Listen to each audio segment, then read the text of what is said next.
Okay, good afternoon. I would like to welcome you all to our freshman parent lunchtime webinar today. I'm going to start by sharing my screen so that way I can show everybody the PowerPoint we have planned for you today. Here we go. So welcome. My name is Stephanie Worthley, and I am the K through 12 School Counseling Department Chair. Thank you so much for joining us today. I want to just first start by saying that we have been working with our freshmen over the past couple months, getting everybody transitioned to high school, and we have really enjoyed our time so far with this class. So, we strategically plan different points of contact throughout the year, similar with parents, and we feel like this is such a good time now that quarter one is kind of behind us to really start talking about kind of some nuts and bolts of high school things to consider.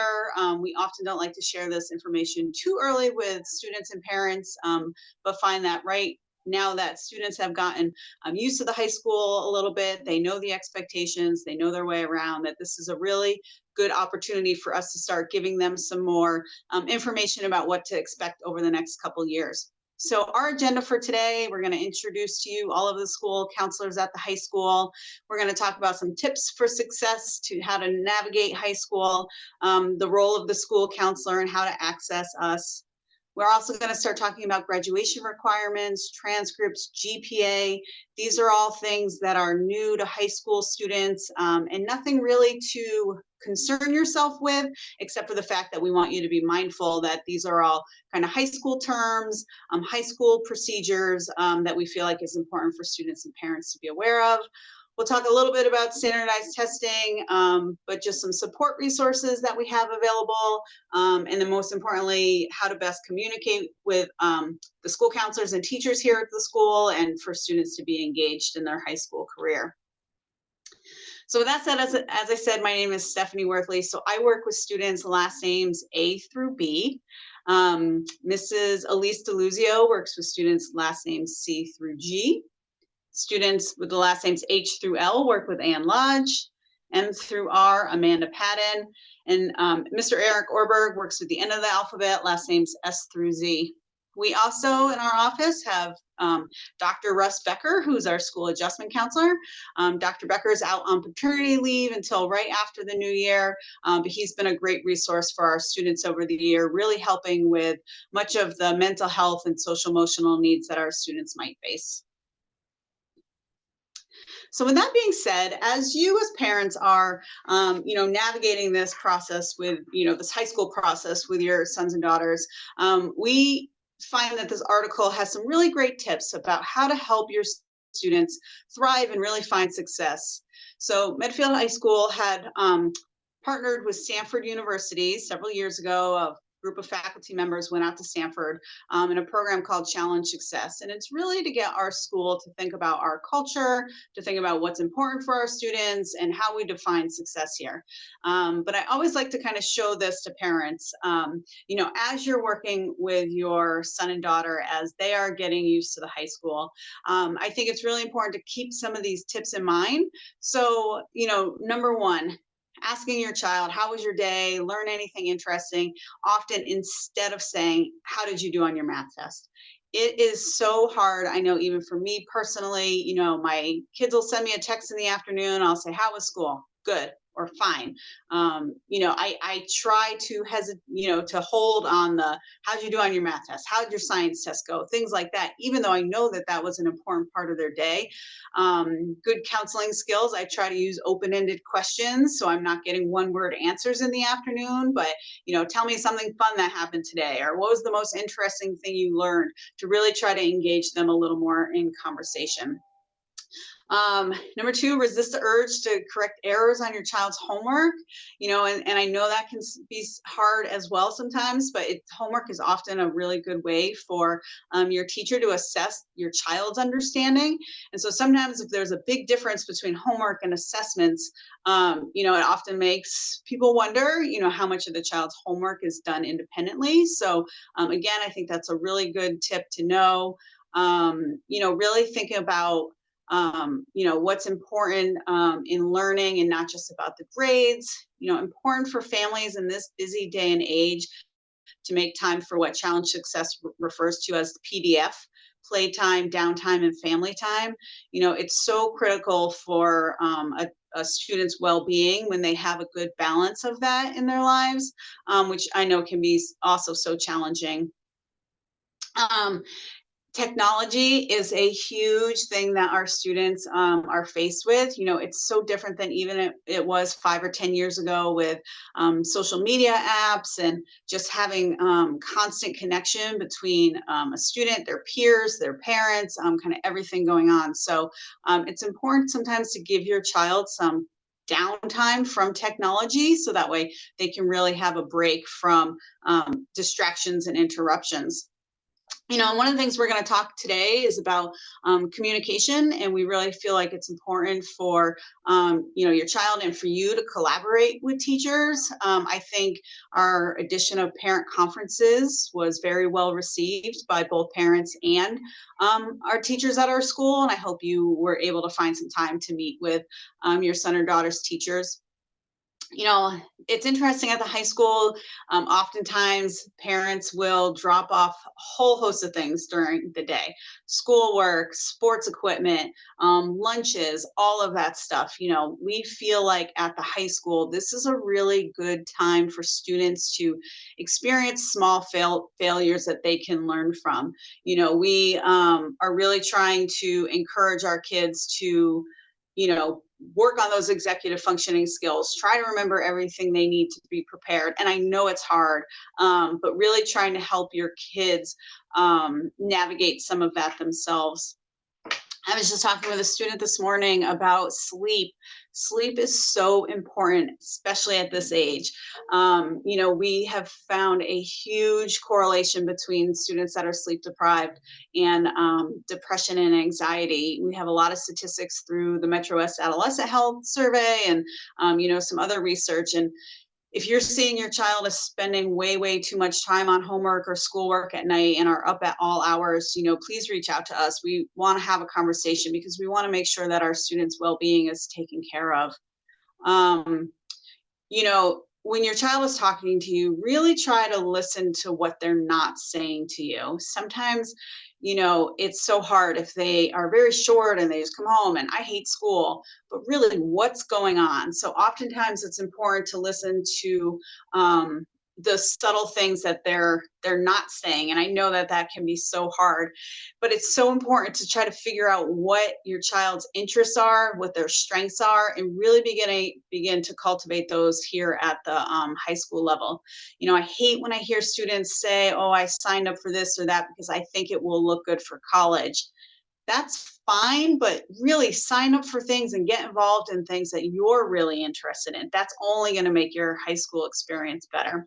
So just, I think, some really good tips for all of us as parents to really think about when talking with our child. I know it can be a tough age, a lot of one-word answers, but the more we can try to help foster some of these skills, I think they'll have, a successful high school career.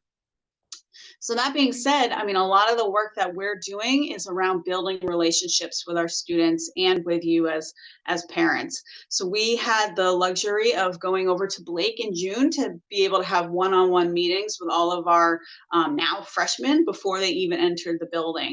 And we started that probably 6 or 7 years ago, and it's really been so great for us to have the opportunity to have a little FaceTime with the students before they even walk into Medfield High School. We hope that that has provided some ease for our students, that they already know an adult in the building that they can come to if they have questions. So we had all of our students over here for transition day in June, and even on the first day of school, they were here by themselves for the first few hours in the morning. And these are, again, ways that we really just try to help our students acclimate themselves to the high school. Pretty much this week, we have been doing group meetings with all of our students based on their guidance counselor. So for example, I met with all of my students on Wednesday and just basically went over a lot of this information that we're going to go over with you today with our students as well. So our goal during The next term is to have individual meetings again with all of our freshmen, just to kind of check in, see how things are going. Now that quarter 1 is underway, we're behind them. What are they interested in? What are they doing? What they feel like is going really well, what some struggles might be. And then after the new year, we will work with our students on our next iteration of the Signs of Suicide program. You may recall in 7th grade over at Blake, we had our Samaritans workshops doing suicide prevention with all of our students. We continue this work in 9th grade and in 12th grade. So we will send parents more information about the Signs of Suicide program as it gets closer as well. We will also work with all of our students in February and March around course selection for their sophomore year.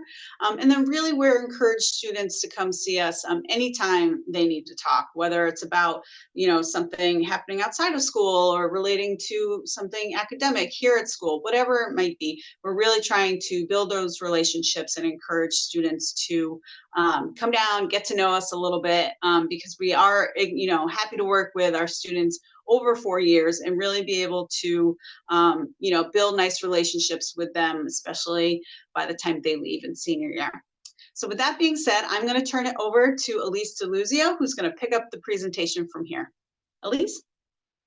Hi, everyone. As Stephanie said, I'm Elise DeLuzio, and I work with students whose last names start with C through G. And as we're going through these slides, we encourage you, if any questions come to mind, to please feel free to put them into that Q&A section. And we might address some of your questions live as we're talking through our slides, or we'll also check in again at the end to go through any questions that we may not have addressed yet. So please feel free to use that Q&A section. So we as school counselors really structure our support around these 3 areas: academics, future planning, and social emotional. On the academic end of things, that would include areas such as helping your child with picking their courses for the following school year, managing their class schedule, and we keep track of everyone to make sure they are meeting the graduation requirements to earn their high school diploma. And also, if your son or daughter is struggling in a class, we would be available to help connect them with resources, which we'll talk a little bit more what those resources are. But we may do things like talk with your child about study strategies, refer them to a peer tutor, or help to connect them with their teacher, or help your child learn how to access support during their flex period. In the realm of future planning, we have set curriculum that we deliver each year. In 9th grade, we're really focusing on the transition to high school and really helping them acclimate to the high school expectations and the new building. In 10th grade, in terms of future planning, we start to have students explore their interests and begin thinking about what they may possibly want to do in the future, or sometimes just narrowing down what they definitely know they don't want to do in the future. So we'll have them do some exploration with us. And then in 11th grade, we really begin moving on to have them think more deeply about what their life looks like after high school, whether it's college, whether it's a gap year, whether it's employment. We do some more exploration there. And then senior year, we're really focused with our students on carrying out what they see as their future plan. So whether we're getting them through managing their college applications or helping them apply to other programs, that's what we would support in the senior year. And then lastly, in the social emotional realm, whether your child is having a tough day, a tough month, or a tough year, we are here to support them. We really recognize that being an adolescent is exciting and it's also challenging in a lot of ways. And we are here to connect with your child on any social emotional challenges they may be managing. And this slide just gives you a visual of when students can see us. So there are a few different opportunities, the flex periods being the biggest one. So those flex periods, which I'm sure you've heard about, on average, it ends up being about 200 minutes of free time a week for students. So it's roughly 3 times a week.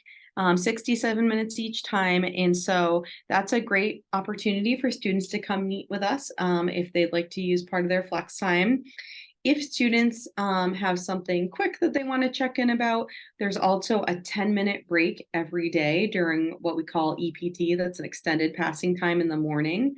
And we are certainly available for drop-ins. We try to institute an open door policy. If someone needs us urgently during the day, they're welcome to shoot us an email or come down to our office in a crisis situation. And we are also available after school. So when students want to set aside a longer time and maybe aren't available during flex, we're also happy to schedule appointments during that after school timeframe with them as well. And I am going to turn it over to Eric Ornberg to talk a little bit more about graduation requirements. Thanks, Elise. Just to build off what Mrs. Worthley had said, it was great being in the classroom this week with the freshmen. I saw 38 of my kids in the in one session during Flex B today to go over some of this stuff, and it's always good when guidance counselors or school counselors are in front of kids. So it was awesome, and I'm glad that we can share this information with you as well, and hopefully it'll become a discussion point at home. As was mentioned, this is kind of the nuts and bolts of high school that we didn't want to hit the kids with the first week or two of school while they're transitioning. But in terms of graduation requirements, students need to take 20 credits of English, which is basically 4 years. Full year courses are 5 credits. English is the only 4-year requirement in Medfield High School for 20 credits. Social studies, science, and math are all 3-year requirements. Those are the minimums. I will say this, that probably 99% of Medfield students will graduate with a 4th year of math. Any student that's interested in attending a state university in Massachusetts will need to have 4 years of math. Wellness has been broken up into wellness 9, 10, 11, and 12. So although it's not a 4-year requirement, it is a semester requirement each year for students to take. The curriculum has been refined to talk about issues dealing with the specific age groups that's happened in the last 5 or 10 years. We think it's been a great change. World language, students need 2 years. I would say a number of Medfield students are probably taking 3 or 4 years of world language. 2 years is the minimum requirement. Visual and applied arts, this is the one that we usually have to explain to kids a little bit more. Your traditional orchestra, band, commitments would qualify as 1 year of an applied art, but as listed down below, foods, international cuisine, journalism yearbook, any of the business courses, intro to art, ceramics, those all count as visual and applied arts. Most students will graduate with 140 credits if they've taken a full caseload and passed every class. The minimum requirement to graduate is 115. There is a built-in buffer. So if students do have a bad semester, a bad year, if they fail a course or lose credit, losing credit in 1 or 2 courses is not going to cost students a diploma. We go to the, thank you. So we talked to the freshmen today about report cards, progress reports, and transcripts and the difference between them. You received report cards this week, which are really a snapshot in time. I told my freshmen that usually term 1 of 9th grade is the hardest term, because you don't know any of the adults, you don't know the expectations, you have to live it. The transcript is a permanent record, it's undergone a few changes over the course of my 2 decades here at the high school. At this point, what's on the transcript is the name of the course, the level of the course, the final grade, and a weighted and unweighted GPA.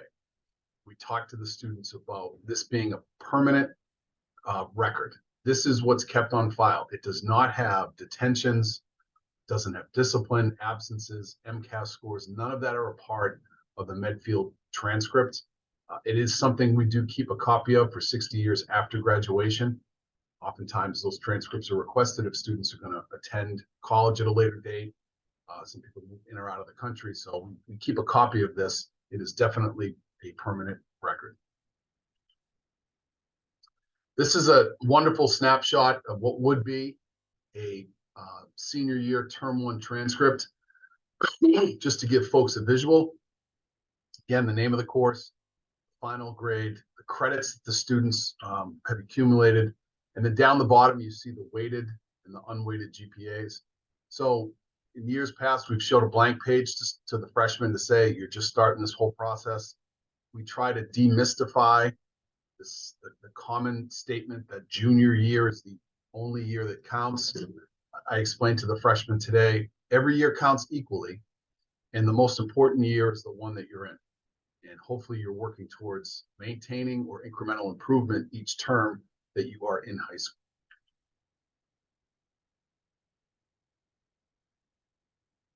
So to speak about grade point averages, Medfield works off of a 4.0 scale, and schools throughout the Commonwealth, throughout the country, all have different dialects of GPA. Some is a 5-point scale or a 100-point scale.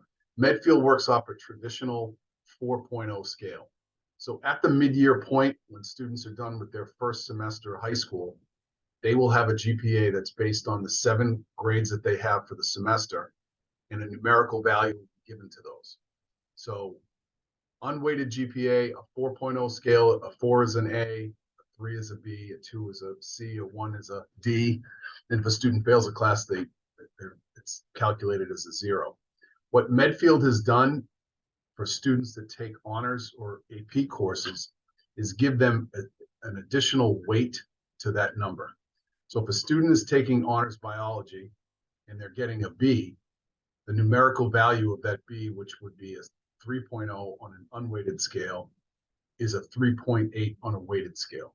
The same numerical 0.8 bump is given to students if they're in an AP course as well.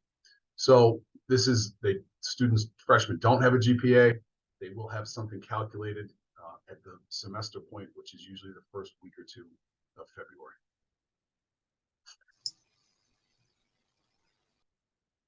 And in terms of standardized testing, the big thing in 9th grade, in addition to the importance of the transition and students becoming polished to the high school expectations, is the science MCAS, which they take in June. Students from Medfield historically have been very prepared for this. Not only the passing rate, but the rate of meeting or exceeding expectation traditionally has been very high. Sophomore year, students will take on the ELA and the math MCAS, which is a part of the requirement to graduate from a public school in Massachusetts. We recommend in guidance that students take the pre-ACT in sophomore year. It's a low stakes test. It's done on a weekend. I think this year we're going to offer it in February. The ACT is a college test similar to the SAT. The pre-ACT will test the kids in reading and math and science. And we like that science component for students. If they have an affinity for science, they don't get to really show that on the SAT. But the best part of the pre-ACT, in addition to being low stakes, is that there's an interest inventory that the sophomores can take that will highlight some potential career paths, which matches up very well with our sophomore vocational curriculum. Junior year, students are recommended to take the PSAT in October, and then an SAT or an ACT, usually the second half of the year. If they're enrolled in an AP course, the AP exams are usually held the first week or 2 in May. And the same thing applies for senior year. And this is a long way away, but sometimes students will take an SAT or an ACT if necessary, and they'll take their AP exams in the May of their senior year.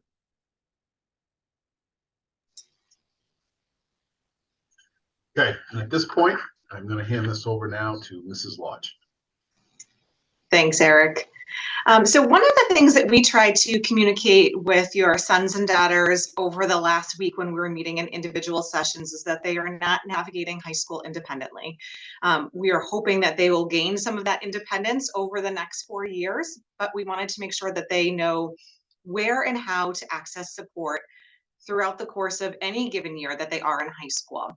And one of the resources that we have here at the high school, which was implemented a couple of years ago when we did a significant schedule change and rearrangement, was to implement flex periods.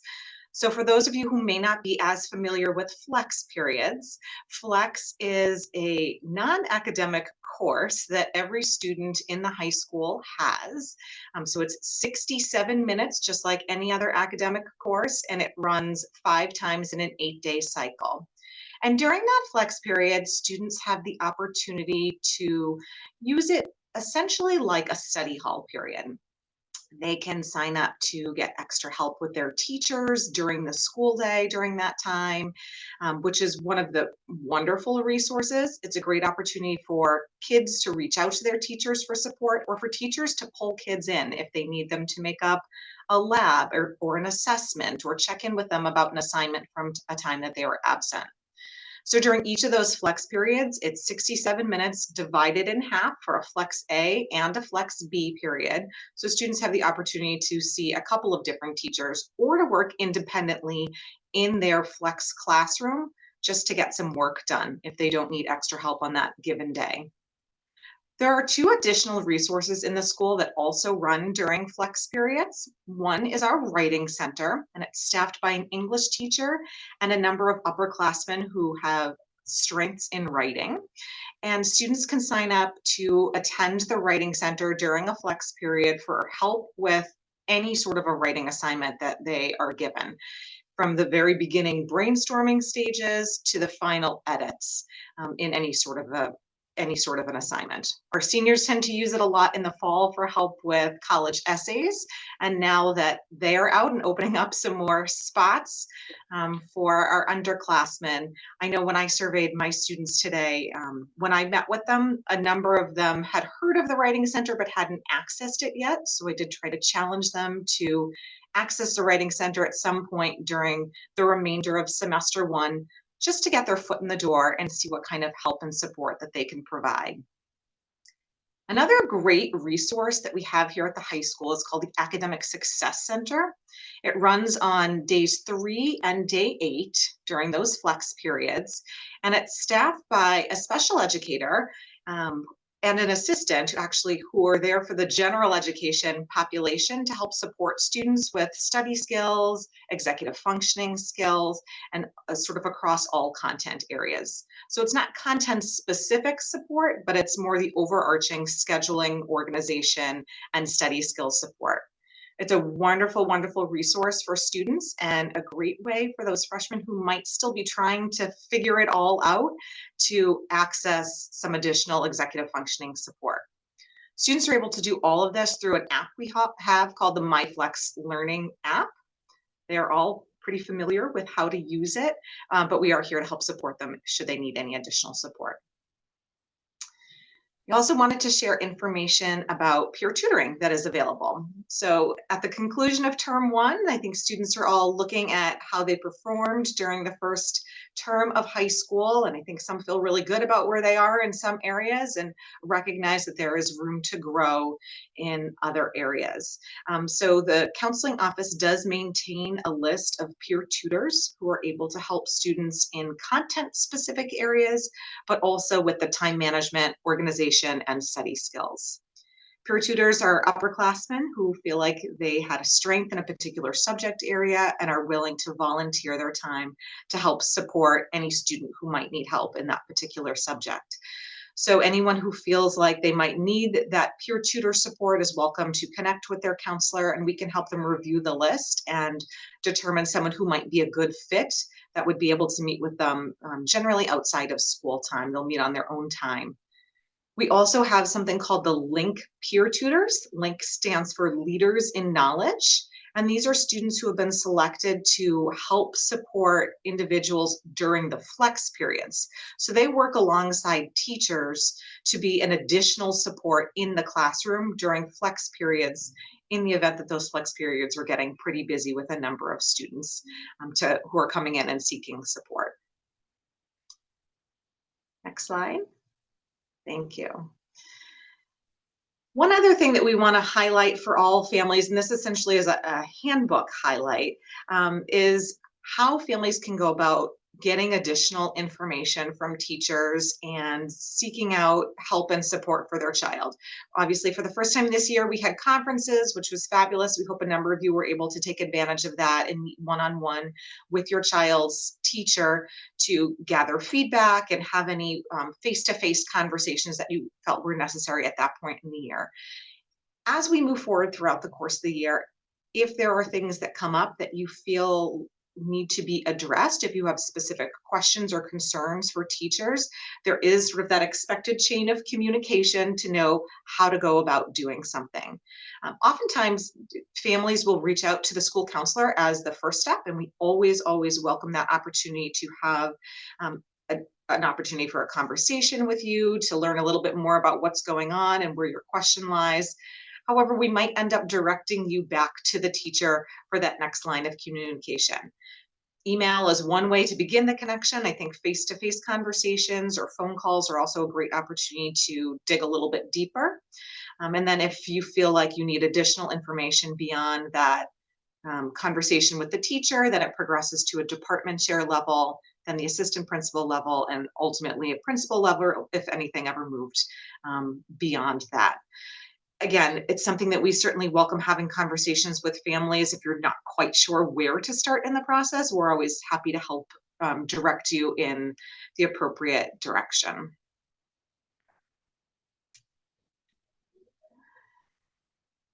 Part of being a high school student is the academic piece, which we have focused on significantly, but another huge part of it is being involved in the school community. And this is something that we think is so important for the freshmen to be able to test out different areas of high school life to see what sticks and to see what they enjoy.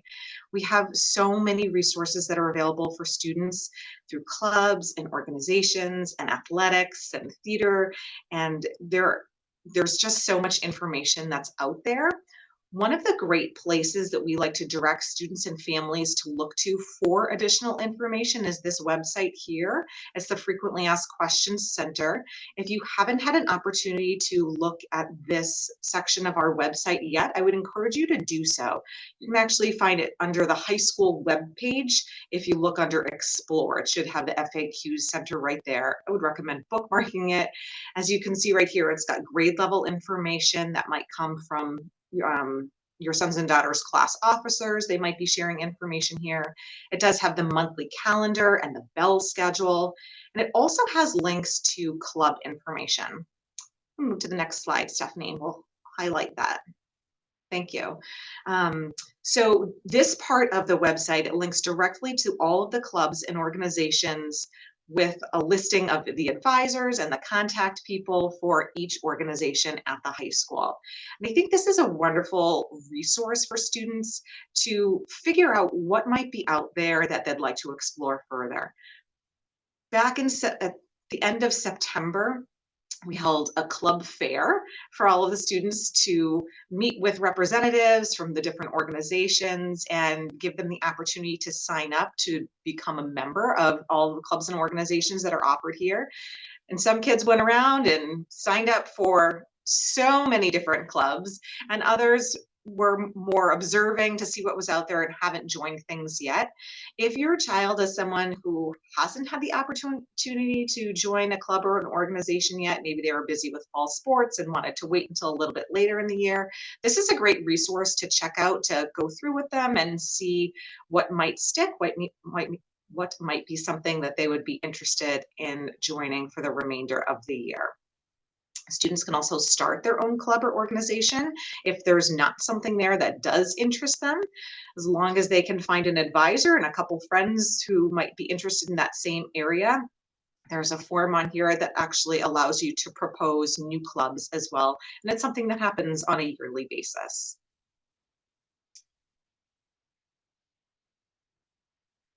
I also wanted to highlight the Theater Society. Our Theater Society group is a huge and wonderful organization that puts on multiple performances throughout the year. I'm sure most of you have heard that Grease, the musical, is taking place this weekend. Opening night is tonight, so our students have been really hard at work preparing for tonight's performance. And we're looking forward to seeing that. Later on in the year, there will also be a spring play And then closer to the end of the year, the seniors put on one-act performances. So this is a wonderful organization, even if your child isn't interested in acting, helping out behind the stage or selling tickets or getting involved in the organization is a great opportunity for kids. In terms of athletics, our fall season is wrapping up. We had so many teams that did such a fabulous job and moved through the state tournament. Volleyball plays tonight. It's been an exciting fall season, but winter sports are now on the horizon. Signups are happening right now. We will share this presentation. This athletic information link will be shared with you, but there are a number of winter sports coming up. Alpine ski, basketball, indoor track, ice hockey, swim and dive, and gymnastics. And then we'll move on to the spring season in mid to late March. So it's a wonderful opportunity for kids to get involved athletically at the high school. Ultimately, we're really hoping kids find ways to get involved and to join and balance their academics and their athletics and their extracurriculars so that they have a really well-rounded and positive high school experience. I'm going to turn things back over to Stephanie Worthley to wrap things up for us. Stephanie, I think you're muted.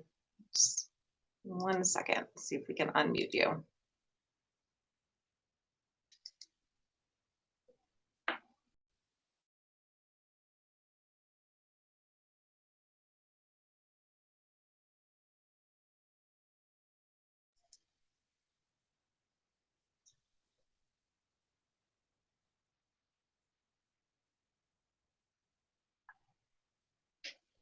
I apologize to everyone. It looks like we're having a little bit of difficulty unmuting Stephanie, and I'm not sure she realizes that she is on mute.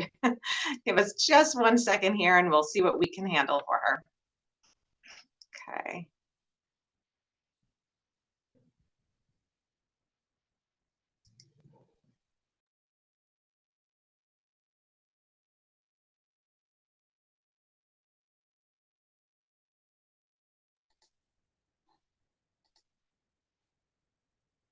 Okay, can anybody hear me now?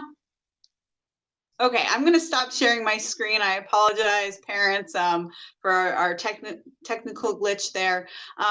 What I was starting to say is that really, I hope the main takeaway that parents leave with today is that we really are strongly encouraging communication between the school and our parent community. You know, we want parents to be involved in their child's education. We want you to be in the know about things that are happening here at school.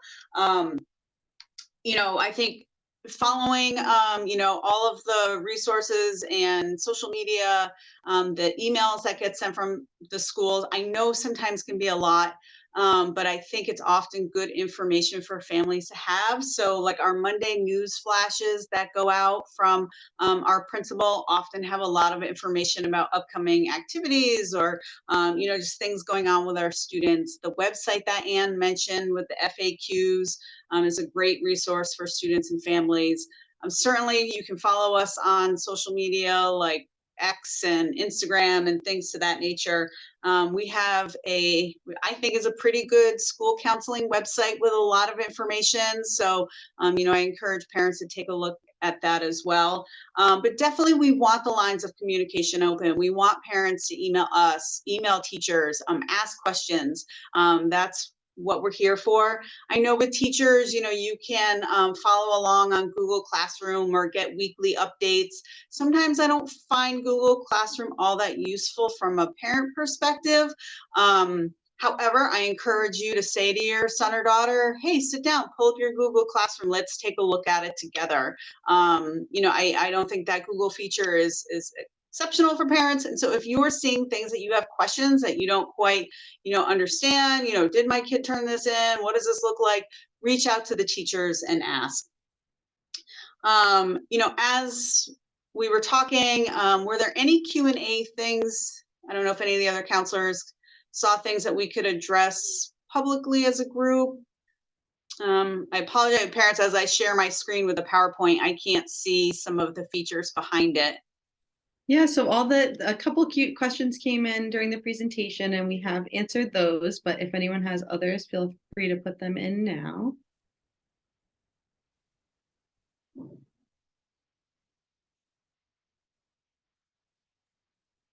I'm not seeing anything coming in at the moment. And that's okay. And again, we encourage, if you do have questions, reach out to us. We will share the recording and the PowerPoint for people that couldn't make our webinar today, but we really appreciate you taking the time on your Friday to do so. So we wish you all a nice weekend, and we look forward to getting to know you over the years. Thanks so much. Have a great day.